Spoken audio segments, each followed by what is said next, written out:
Alô, alô, moçada que estuda na Bahia e no Brasil, especialmente você que está se preparando para o Enem. Eu quero ver você vestindo esta camisa, ó. É bom saber.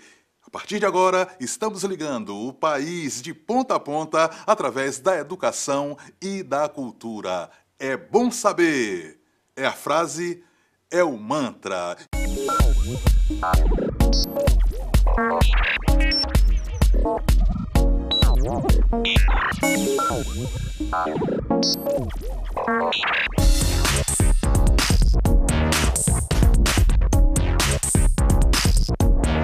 E vamos chamar o primeiro quadro. Qual é, Jorge? É aquele que liga você na tomada da contemporaneidade. Tá na mídia, tá na prova, apareceu na tela da TV, apareceu na revista semanal, apareceu no jornal de todo dia, na internet. Você sabe, o Enem pode perguntar. BRICS é a bola da vez. Olho na tela.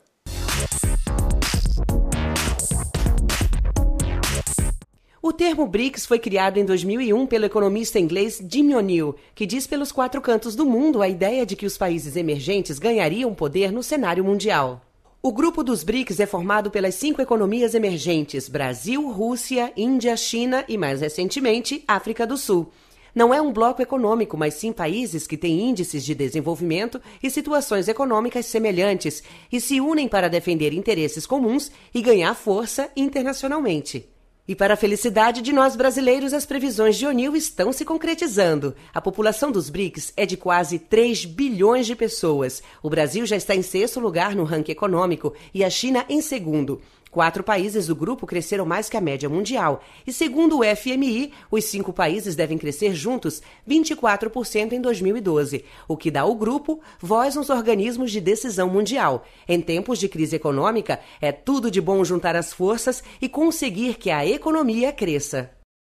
Olha bem, a palavra BRICS, também chamado acrônimo BRICS, criado por Jim O'Neill, ele define, essas economias emergentes, ou as economias dos chamados países emergentes que estão cada vez mais protagonizando no cenário internacional. Olha bem, a economia dos Estados Unidos um tanto quanto combalida, a Europa não vai bem das pernas. São esses países que podem dar as cartas no grande jogo, no grande concerto mundial. Portanto, estude, vá fundo, procure saber mais sobre todos os BRICS, porque com certeza este assunto estará esperando por você na prova do Enem. Pois é, o meu toque é o seguinte: não fique aflito, não fique aflita, porque nós estamos aqui a seu lado. Onde quer que você esteja, nós estaremos aí pertinho, fazendo você se preparar para uma belíssima prova no Enem e nos vestibulares, e mais ainda, uma bela prova na vida. Dizem por aí que matemática é um bicho-papão. É ou não é? Mas quando o professor é Lulu Bolinha, essa matemática vira um gato mansinho. E você vai aprender agora razão e proporção com o mestre Lulu Bolinha. Olá, alunos. Meu nome é Luiz Alberto, professor de matemática, mais conhecido como Lulu Bolinha ou Bolinha. A nossa aula de hoje, a nossa dica de hoje, será sobre razões e proporções.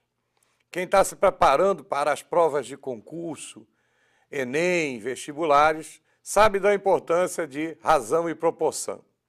O que vem a ser primeiro uma razão? Chama-se razão o quociente entre duas grandezas. Olha como é fácil. Razão é o quociente entre duas grandezas. Como é um quociente, você indica na forma de fração. O numerador da fração a gente vai chamar de antecedente.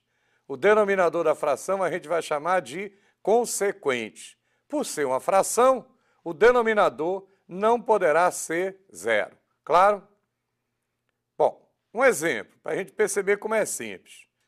Imagine uma sala de aula com 48 alunos. E desses 48 alunos, 30 são meninas. Se eu pedisse para você a razão entre o número de meninas e o total de alunos, o que você faria? 30 sobre 48. Se houver necessidade, você simplifica. 30 sobre 48, você poderia dividir em cima e embaixo por o mesmo número. Qual é o número que você pode dividir 30 e 48 ao mesmo tempo? O maior deles. Eu escutei você falar, 6. Se você dividir 30 por 6, dá 5. Se você dividir 48 por 6, dá 8. Então, a razão já simplificada é 5 sobre 8. Perfeito? Agora vamos para a proporção. O que vem a ser a proporção? Chama-se proporção a igualdade entre duas razões. Então, A sobre B é igual a C sobre D. Você pode indicar a proporção igualando essas duas frações ou através de uma notação clássica. Reparem, A está para B, 2 pontinhos, assim como, 4 pontinhos, C está para D. Repare que essa forma de se representar evidencia 2 grupos de números que compõem os termos da proporção. Os 2 de dentro, o B e o C, são chamados de meios. Os 2 de fora, o A e o D, são chamados de extremos. Agora, vamos provocar a sua memória. Existe uma propriedade que a gente estudou na antiga 6ª série, hoje 7º ano, que fala sobre esses meios e esses extremos. Lembra dessa propriedade? O que diz essa propriedade? O produto dos meios é igual ao produto dos extremos. Perfeito. Essa é a mais importante propriedade de uma igualdade. O produto dos meios é igual ao produto dos extremos. Diversas serão as vezes que a gente vai utilizar esta propriedade. Perfeito? Vamos fazer um exemplo? Suponha que eu queira estabelecer a mesma relação que eu fiz com a razão. Qual foi a razão? Como é que a gente estabeleceu a razão? Qual era o número de meninas para o número de alunos? 30 para 48. Quando você simplificou, você encontrou o quê? 5 sobre 8. Então, 30 sobre 48, portanto, é igual a 5 sobre 8. Se você multiplicar o 30 por 8, 240. O 5 com 48, 240. Eis a propriedade da proporção. Percebeu como é simples? Então a gente olhou, a gente estudou agora, a gente relembrou 2 elementos importantíssimos, básicos, da estrutura básica da matemática financeira, razão e proporção. Qual é a propriedade fundamental da proporção? O produto dos meios é igual ao produto dos extremos. Perfeito? Eu espero que vocês tenham relembrado, que tenham entendido tudo direitinho e até a próxima aula. Bolinha, querido, estamos aqui aplaudindo você de pé. Quadro novo no É Bom Saber. Educação é por aí. Ou você acha que existe um outro caminho para você conquistar aquilo que você quer? Você vai ouvir depoimentos, né, de pessoas que fizeram a grande diferença na vida, porque estudaram, porque apostaram nelas próprias, porque fizeram aquele dever de casa, do conhecimento levá-las à conquista e à vitória. E o convidado de hoje é o grande homem de teatro, Paulo Dourado. Ouça, se ligue e aprenda.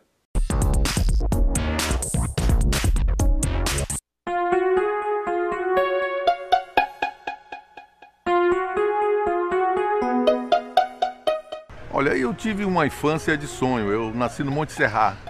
Então eu passava os meus dias de calção, na praia, com os amigos. E estudei numa escola maravilhosa, a escola Nossa Senhora da Guia, uma escola que não existe mais, de uma mulher iluminada chamada professora Elisete Torres. Eu queria aqui fazer uma homenagem à minha professora Elisete, que era dona de uma pequena escola na Boa Viagem, maravilhosa, em que nós tínhamos uma convivência maravilhosa, que se encaixava naquele ambiente do Monte Serra, que a gente vivia na praia, pescando, com os amigos, jogando futebol, mergulhando. Então, para mim, a educação, a minha infância é uma infância muito rica. E a minha educação, ela se encaixou muito nessa vivência de ambiente, de natureza, de amizade, de desafios masculinos, de subir no morro, de mergulhar no mar, comer pinaúna, dessas coisas todas. Então, eu sempre tive uma noção que hoje eu vejo um pouco triste, que os meninos são criados dentro do apartamento, na frente do computador. Isso para mim é como se tirasse um pedaço da vida, entendeu? Eu tive um contato com arte e educação muito jovem, menino ainda, estudante aqui, com 18, 19 anos, eu já era professor. Então, ensinar e ensinar artes é uma coisa muito especial, porque você não ensina, na verdade. Ninguém ensina, ninguém sabe fazer arte. A arte é uma coisa que você não sabe. Quando você aprende alguma coisa sobre arte, você aprende isso que ninguém sabe nada. Você faz uma pesquisa, você faz um estudo e você convive com esse não saber. Então, vivendo através da arte esse não saber, que lá no fundo, eu vou contar aqui um segredo para você que está nos assistindo, é o não saber da vida. Ninguém sabe nada. A vida é um enorme mistério, surpreendente, maravilhoso, porém ninguém sabe nada. Essa é a verdade. A verdade é que não existe verdade alguma.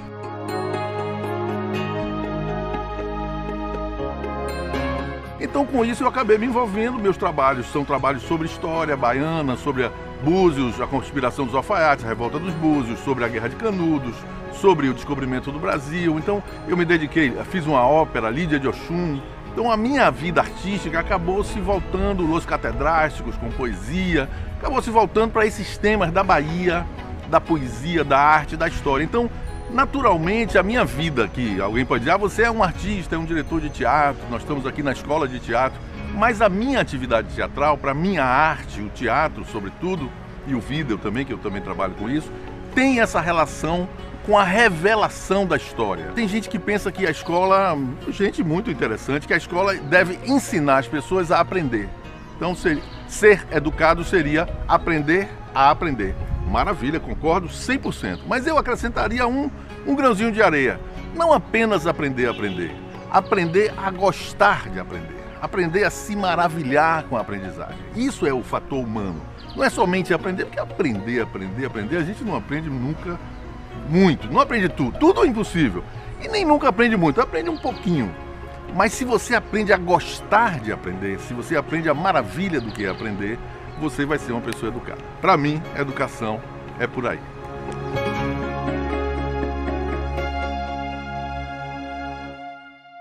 Viu só? Não é um belo exemplo? Esse homem realizadíssimo, esse homem aplaudido de pé e chegou onde está pela educação. Faça assim também.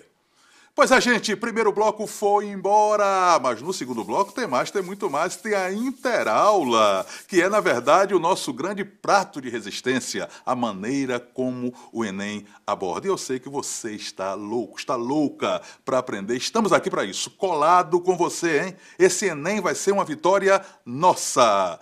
Bahia, querida Bahia, Brasil, querido Brasil, eu só vou ali, mas volto já.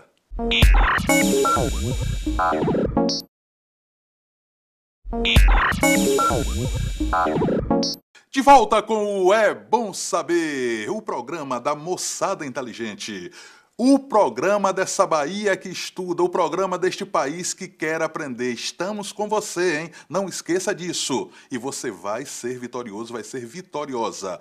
Todos os conteúdos fundamentais, principais, os assuntos quentes do Enem, aqui no É Bom Saber. Pois bem, formação social brasileira. Assunto fundamental para você compreender uma série de assuntos da história, da geografia, da geopolítica e da sociologia. Assunto que o Enem não dispensa. Interaula. E eu chamo dois grandes mestres para deixar você arrepiado, arrepiada com esse show de comunicação. Elísio Brasileiro e Jorge France. Olho na tela. Elísio Brasileiro, vamos abrir um trabalho aqui com o Jorge France, em que analisaremos a formação sociocultural brasileira. É um tema fascinante. Olá, pessoal. Isso o professor Elísio já nos apresentou e a gente vai conversar com vocês sobre uma das temáticas mais importantes, que é justamente discutir como é que se formou esse país continental. Professor Elísio, vale a pena a gente iniciar essa aula citando para os nossos alunos Darcy Ribeiro, que ele diz que o Brasil ele é o resultado do encadeamento do colonizador europeu, do nativo selvagem e necessariamente do escravo que veio da África. E é justamente desse encontro que nós passamos a discutir nada mais, nada menos aquilo que se chamou de Brasil. Professor, o que é o Brasil para você? Esse mundo-país, mundo-continente, 8 milhões e meio de quilômetros quadrados, quase 200 milhões de habitantes, tem uma origem. Quando o português aqui chega, conquistando essa terra, submetendo, subjugando o nativo, o ameríndio, e trazendo a reboque o homem da África como escravo. A partir desse momento, dentro de um projeto colonialista, mercantilista, lusitano-europeu, por expansão capitalista, o que se tem? O nativo é despojado de sua liberdade e seus recursos, o índio. O português chega como dominador, se impõe e aqui vai produzir. Todos os ciclos econômicos da fase colonial e desde o café na fase imperial empregam o homem africano como escravo. Ele chega como mercadoria a ser usado. A grande diáspora africana a serviço do projeto colonialista português na América. Vale a pena ressaltar que a visão que você tem do índio como selvagem, como algumas pessoas colocam, é uma visão eurocêntrica e etnocêntrica, professor. Que, na verdade, o índio tinha uma cultura, uma propriedade, uma identidade com a terra muito significativa. E os africanos que vieram da África, segundo o próprio Darcy Ribeiro, eles são elementos fundamentais na construção da identidade do país. A língua, a religiosidade, o gingado, as culturas africanas, elas marcaram o Brasil. O Brasil é justamente essa junção. Durante muito tempo, inclusive a literatura romântica, negou a influência negra dentro do país, mas tanto negros e índios contribuíram para a construção desse país. E o mais interessante, professor Elísio, com suor e muito sangue. Jorge, quando você se refere ao eurocentrismo, eu acho muito próprio essa sua colocação, porque se educa geração atrás de geração, apresentando o não português como inferior. Se apresenta o índio como o selvagem, o bárbaro que vivia nu. Ora, ele vivia no paraíso, ele produzia, sobrevivia aqui, tinha sua produção cultural que precisa ser respeitada. O africano que chega aqui vem sendo apresentado ao longo de séculos como o também bárbaro, o selvagem. Sem alma. Sem alma. Quando a gente sabe, na verdade, que a Bahia, por exemplo, que é o berço da nacionalidade brasileira, recebeu 3 etnias africanas. O Banto, que vem da África guerreira, África negra, o Haussá e o guineano-sudanês. O Haussá e o guineano-sudanês, eles vêm civilizados, sim, de uma África muçulmana. Eles vêm tão civilizados ou mais civilizados do que os portugueses. Então, vem se construindo ao longo da história do Brasil esse saber imposto num plano eurocêntrico, essa falsa impressão, esse falso conceito de índio e africano como inferiores, fazendo parte da produção cultural brasileira. Eles trazem uma cultura riquíssima. O africano traz sua musicalidade, sua dança, sua culinária, seu amor à liberdade. O índio, que aqui vivia, o ameríndio, tem sua riqueza cultural, que hoje, somente hoje, a gente reconhece desde...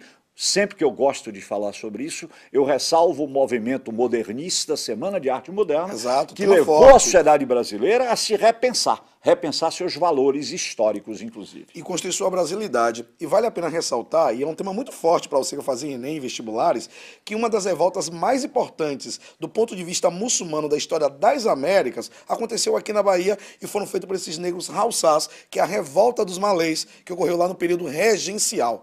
E vale ainda a pena ressaltar para você que o Brasil, professor, ele é o espaço da multiculturalidade. No século XIX, vieram para cá italianos, alemães, ucranianos ganhar a América, receberam terras. E no século XX, nós vamos ter uma grande leva de chineses, japoneses e até mesmo os árabes, que vão contribuir muito. São Paulo, por exemplo, o comércio árabe, o comércio chinês e japonês ganhou muita força e moldou aquele espaço social. E a multiculturalidade, você que vai fazer prova de redação, que vai fazer a prova do Enem, é o tema multiculturalidade. No século XXI, a gente deve perceber que todas as culturas são culturais e civilizadas, que todas elas são humanas e importantes para a construção. Então, a multiculturalidade é um dos elementos mais importantes que devem estar previstos na construção da cidadania do século XXI. Olha que coisa genial. Lá no Oriente Médio, muçulmanos e judeus se matam. Aqui se amam. Portugal, antes de ser Portugal, foi um mundo muçulmano, o Califado de Córdoba, Exatamente, juntamente com a Espanha. professor. O português, ele traz para o Brasil a cultura muçulmana também. Adiante, os africanos chegam, os alçais e guineanos sudaneses, trazendo a cultura muçulmana. E aí a gente pergunta, e quem é o português que vem para cá? É o judeu que estava sendo perseguido em Portugal, queimado vivo por ordem da Igreja Católica. Ele que avança sobre o Atlântico, ele que coloniza essa terra. Então, o mundo judaico e o mundo muçulmano, aqui, eles se compõem para desencadear a civilização brasileira. Exatamente. Isso que é o Brasil. Judeus, africanos, indígenas, europeus, americanos, árabes. Isso é o Brasil. No caso da Bahia, uma forte cultura galega, espanhola. Temos o mundo inteiro aqui se encontrando. Olha que isso aqui é apenas o começo de nossa conversa. Esse é o gancho para outras aulas que virão. Nada como ter um professor brilhante de história na Bahia. Um abraço, gente. Tchau. E aí, minha turma querida, quando temos dois professores dessa magnitude, desse talento, aprender passa a ser uma das coisas mais gostosas da vida. É ou não é? Eu sei que está todo mundo respondendo. É, Jorge! Parabéns, Elísio! Parabéns, Jorge França! E agora vamos chamar aquele momento em que a palavra assume o centro do palco e nos arrepia totalmente. Alma, coração, sensibilidade. Sabe quem vem aí? Adélia Prado por Rada Rezedá. Se ligue.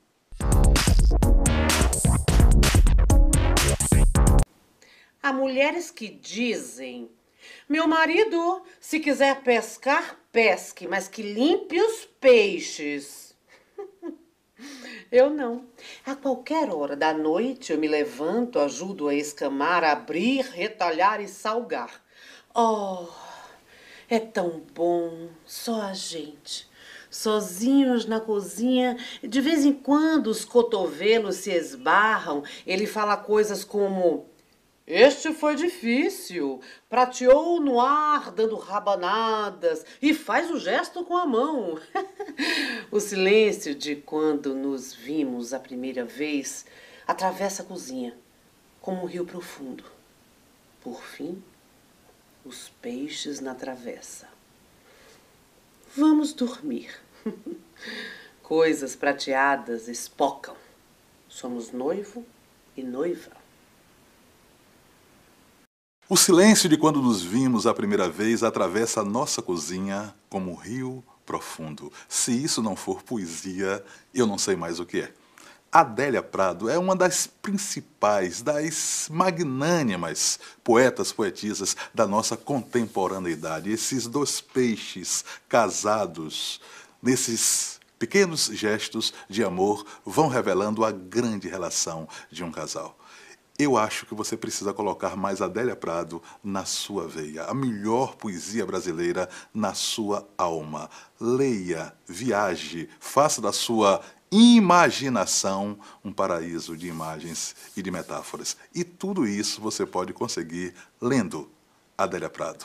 Aliás, Adélia Prado, interpretada por Rada Rezedá, é melhor ainda. É isso aí, gente, e assim foi mais um É Bom Saber. E como a gente aprendeu, e como foi bom, né? Esse conteúdo, como ele vai ser importante para o que a gente vai enfrentar adiante, quer sejam concursos, vestibulares e a nossa prova do Enem, a prova que nos espera. Mas, saindo daqui, para onde é que a gente vai? www.educação.ba.gov.br e vai dar uma passada depois para fazer aquele quiz, para saber como é que nós estamos simulados, enfim, reassistir a esse vídeo daqui, onde no www.tossabendomais.com.br. Valeu, galera, e até o próximo.